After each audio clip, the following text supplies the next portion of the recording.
All right, what's going on, folks? Ted from Immersion here. Sorry if my voice is a little hoarse.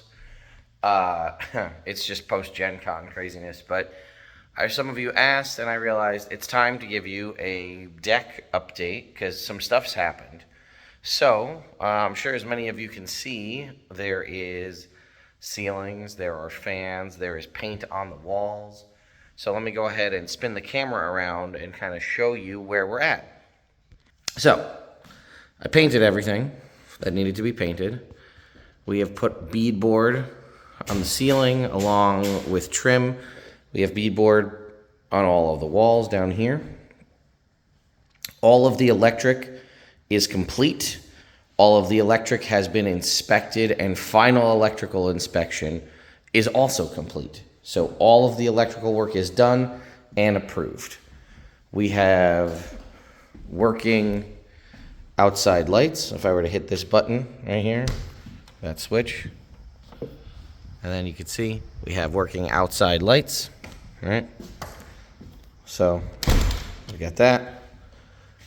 We have our fans. If we head over here, we can go ahead and hit the remotes, right? Oops, missed the last one. There we go. So there's the lights. We also could turn on the fans if we wanted, right? So we've got the three are very, very quiet as far as the fans go. Now the only thing that's left to be done, floors.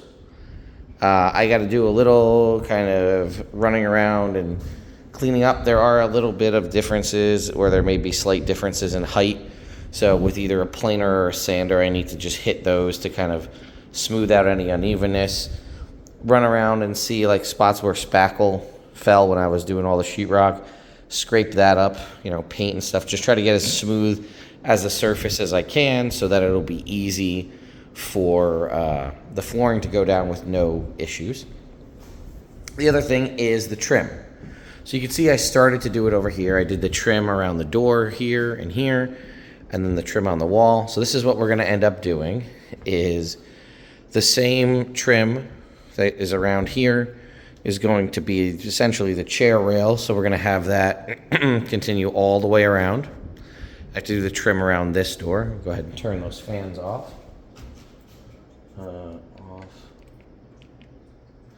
So chair rail all around. We also have to do window boxes.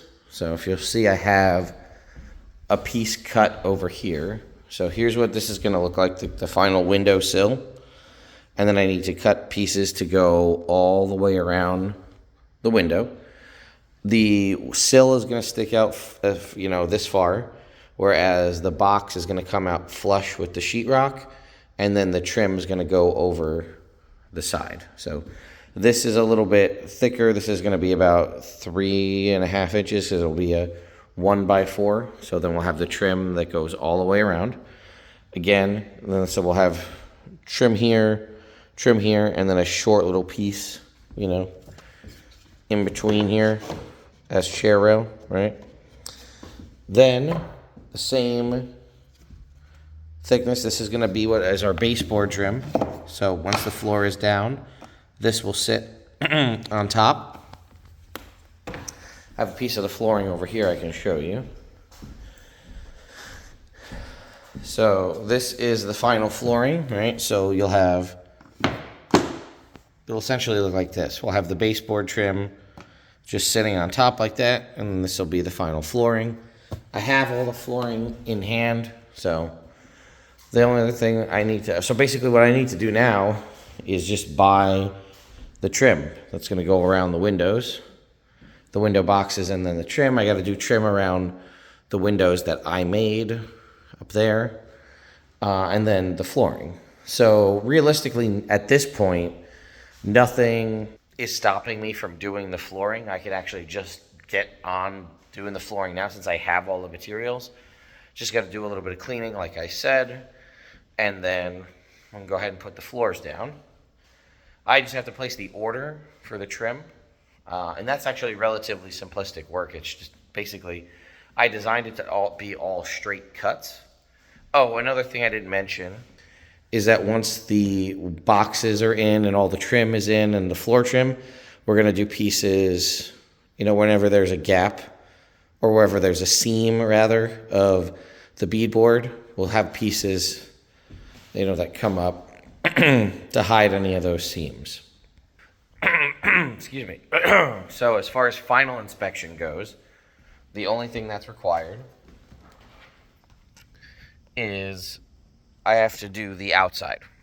So you can see we have zip system everywhere here on the outside, all, taped and everything. But to get a final certificate of occupancy, we need to finish the outside. So we have white vinyl siding on the house.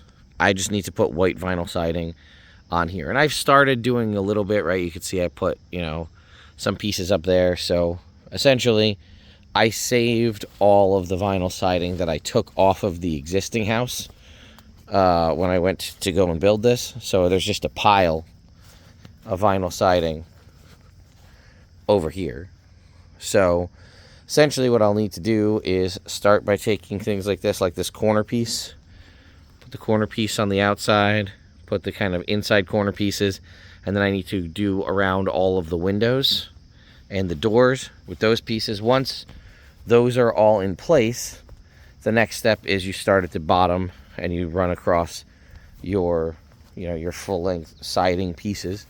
The good news is it's just white, I don't know what they call it, 2 rows basically, vinyl siding, which is very commonplace. I can get that easily at Home Depot if I need extra. Here's the other outside light as well, right there. So, right now, the room is essentially done. The majority of the work is done. It's just taking the time to do all the final pieces. So, flooring, a little bit of trim work, and then the outside. So, I got a extension for my permit, so I have no issues about running out of time. But like I said, the electrical inspector finished their work. So, and I had the town inspector come out and just check everything at this point. And he said, everything's fine. All I have to do is to get the final certificate of occupancy is just do the vinyl siding on the outside. So that's easy enough. I've got a vinyl siding nailer and I have all the tools I need for vinyl siding. I've never done vinyl siding before, but this project has been a testament to, if you put your mind to it, you can do just about anything. So I can't imagine vinyl siding is too difficult. I watched a couple of YouTube tutorials, and I think that's probably going to be all I need. So put up the pieces, fire in a few nails, and then we should be good to go. And realistically, if I get a day where it's not too hot out, maybe a little overcast, so I'm not have to be outside in the beating sun, I might be able to do this whole thing in maybe a day or two, get all the outside siding done, and then I can just call the inspector out. He told me he doesn't actually care what the inside looks like because all the stuff that needed to be done inside is good to go. So as long as I finish the vinyl siding on the outside, he'll be happy. So it's been a journey. The goal is to have this completely wrapped in the next 2 to 3 weeks before one of my son's birthdays, because we're going to have the party at the house, and having this as a fully finished space is a nice thing to have, as well as a good space to have a party. So then it'll be furnishing, which I'll bring you guys along because my wife wants me to build all of the furniture too. Couches, which is definitely a thing I've never done before. Tables and end tables and trim and bookshelves or storage or whatever. That's not a problem. I've done that before. I've never built furniture designed for habitation like a couch. So we'll see how that goes. But yeah, I'll bring you along. We already have the TV. So over here you can see that I have this one electrical outlet that's high on the wall right here. So I have the mount for that, and I built, if you remember when the wall was open, I put in a bunch of blocking to be able to attach the wall mount. So we have the TV. So once I finish the trim on that particular wall, I might just go ahead and install the TV so that way when I'm out here doing the flooring, I can just watch TV while I do it. So anyway, thank you guys so much for coming along for the way. If you have any questions about the project or other things, let me know in the comments down below. If not, I'll see you all next time.